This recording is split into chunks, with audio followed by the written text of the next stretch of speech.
Welcome to Learn Literacy, the podcast that brings you inspiring conversations that focus on teaching literacy through language and structure. I am your host, Cheryl Urbanzik, an experienced educator and passionate advocate on a mission inspired by my family's experience with dyslexia.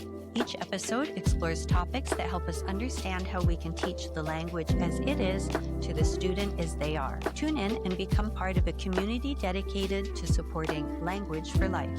Welcome, everyone, to this episode of the Learn Literacy podcast, where we support the cause of language for life by teaching literacy through language and structure. So here we are today with our History of Dyslexia series, part 3. We've learned so far about how dyslexia was named due to brain injury and losing the inability to read. And we learned about Morgan, Pringle Morgan, writing his profile of Percy.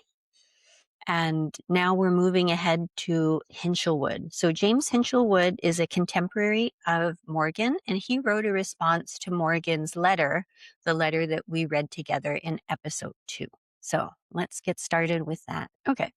So here's a picture of James Hinchelwood. He was a Scottish ophthalmologist, and he lived at around the same time as Morgan. And he started to see cases of people or children with symptoms like those from dyslexia or brain injury. And I'm guessing because he was an ophthalmologist, families brought children to him because they were concerned that there could be an eyesight problem.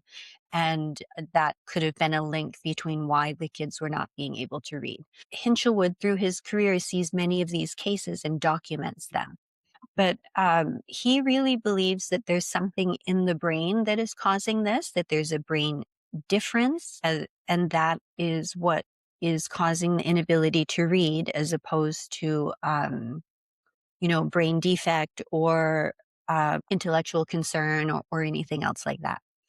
He also advocates specific remediation practice, and that is phonics. So we're going to learn a lot about Hinshelwood and spend time in a deep dive in one of his books. But first, we're going to look at his response to Pringle Morgan. So he publishes in the British Medical Journal 2 weeks after Morgan's paper. So this is November 21st, 1896. So let's dive into that.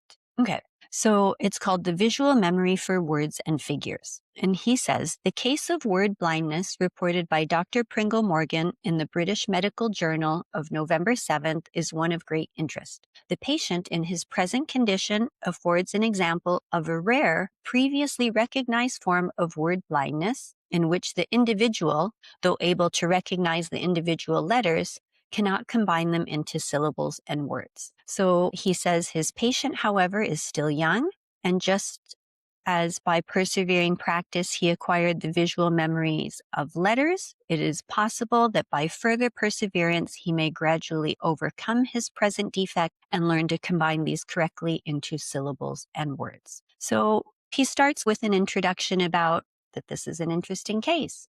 And he also talks about the reading process here. He talks about the child learning the letters and then combining those letters into syllables and words, which really kind of speaks to a phonics approach to learning to read as opposed to memorizing whole words. So he's seeing the stepwise progression here and is hoping, because he said the patient is still young, and hopefully by persevering, he'll move from letters to combine those into syllables and then words and be able to sound things out. Okay? All right. There's one point, however, back to what Hinshelwood is saying, to which I wish to direct the special attention of your readers, namely that Dr. Morgan's patient could read figures fluently. So remember, figures are numbers. So in a paper read by me before the Glasgow Medico-Chirurgical Society, I hope I pronounced that correctly, but that's like a medical surgical society, and subsequently published in the Lancet of December 21st, 1895, I discussed in detail a case in which the patient with normal visual acuity was unable to read any printed or written characters with which he was previously familiar, with the exception of Arabic numerals, which he read fluently. So what he's doing here is connecting an example of loss of skill due to brain injury to what Morgan is documenting as what the student is possessing from birth. So Hinshelwood is saying, oh, I saw this case of a person with brain injury who lost the ability to read, but was able to read numbers in the same way that this boy, Percy, could not read, but was fine with numbers. So he's making that connection. I have there quoted 5 additional cases, meaning Hinshelwood is quoted in the Lancet, 5 additional cases where with word blindness, the power of reading figures was preserved intact. So these cases would be cases of brain injury where the ability to read was lost, but not the ability to read figures or numbers. Okay. Professor Gairdner of Glasgow has since informed me of a similar case occurring in his own experience. So he's just referencing other cases. Okay. Dr. Morgan's case lends additional confirmation to the remarkable fact that the visual memory for words and letters is completely independent for that of figures. And so he's adding this angle then of what this boy Percy could do from birth as opposed to brain injury, and that whatever is happening in the brain for reading words and letters is different than for numbers. Clinical experience has already taught us that the one form of visual memory may be completely lost, whilst the other remains intact. And he's referring back to those cases he saw of brain injury where one skill like reading was lost, but not the skill of reading numbers. Dr. Morgan's case supplies the additional fact that the visual memory for words may be congenitally defective, whilst that for numbers presents nothing abnormal. Okay, 2 different skill sets. Experience further teaches that either form of visual memory may be developed to an abnormal degree without the other manifesting any corresponding development, or even with the other remaining below normal. So he's just separating what is happening for reading from math. Okay. I think we are compelled to infer from such complete functional independence of these 2 groups of visual memories an anatomical independence. So what he's saying is reading and math has 2 different areas associated with it in terms of anatomy. We can as yet only localize the visual memory of words and letters, but from the frequency with which the visual memories of words and numbers are simultaneously lost, we can infer that the regions affected, though not identical, are probably close together. So he's trying to figure out what's happening in terms of brain structure and function. We can localize the visual memories of words and letters and know that when the cases of when words and numbers are both lost, he's assuming a similar or close location in the brain, because the cases he's talking about are those due to injury, due to disease or injury itself to the brain. So he's assuming a close location, which I guess makes sense, right? If you lose one, you might lose the other if they're close together, although he's saying that they are 2 separate things. Okay. So moving on, he's going to talk now about his goal for writing this letter. My object in writing is to call your particular attention to this little known fact of clinical experience in the hope that a more widely diffused knowledge may increase the number of accurately observed cases of word blindness, and thus, when in some of these opportunity arises for pathological examination, additional light may be thrown on some of the difficult problems of cerebral localization. So what he's trying to do is raise awareness. He's like, we have this interesting stuff going on. We know we get word blindness from brain injury, and we now have a case of word blindness from birth. He wants to bring forth a plea that people document cases so that they can figure out this cerebral localization or the anatomy of what is doing what part of the brain is for reading, what part of the brain for numbers, that kind of thing. So he's being intellectually curious and wants to figure it out and get an answer by asking his peers to document cases and note them and send them in and publish them, which is pretty cool. His letter is quite short and he's wrapping it up. I would suggest to Dr. Morgan a point of very great interest which he has not mentioned in his report. Okay, interesting sentence, really setting us up here as a reader.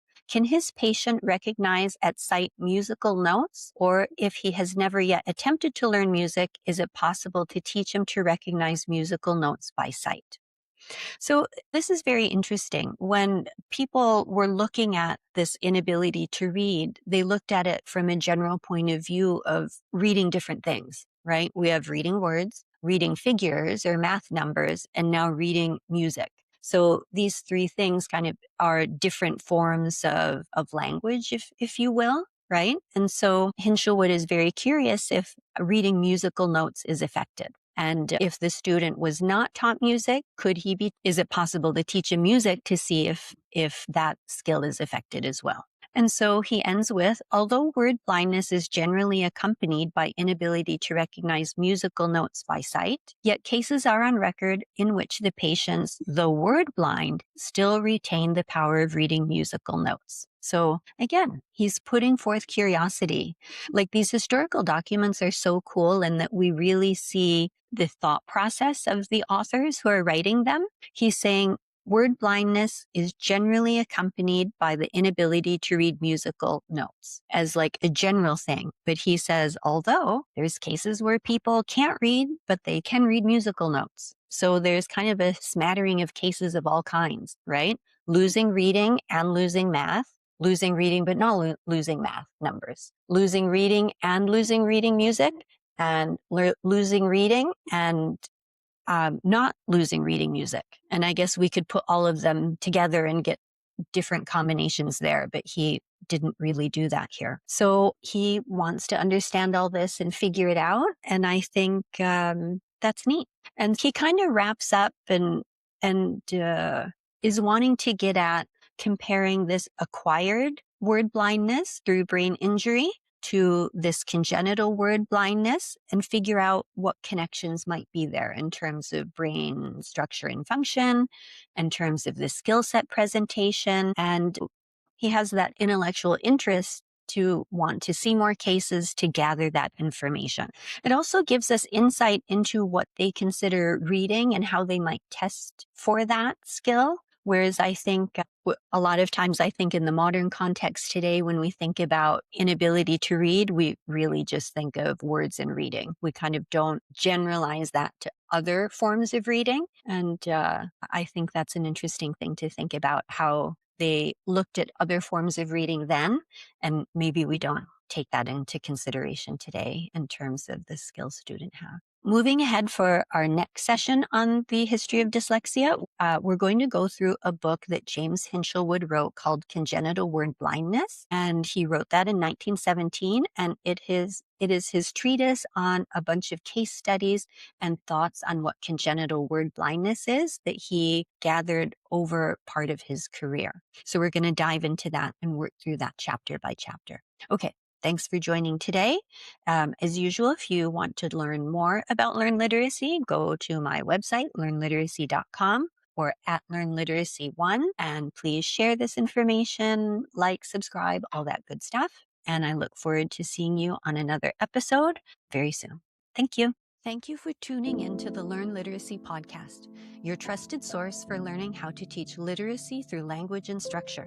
If you enjoyed this episode, don't forget to like, subscribe, and share the podcast with fellow educators and literacy advocates. For more information, visit learnliteracy.com and follow us on social media at LearnLiteracy1 for the latest updates. Together, we can empower every learner. Until next time, remember our goal of language for life.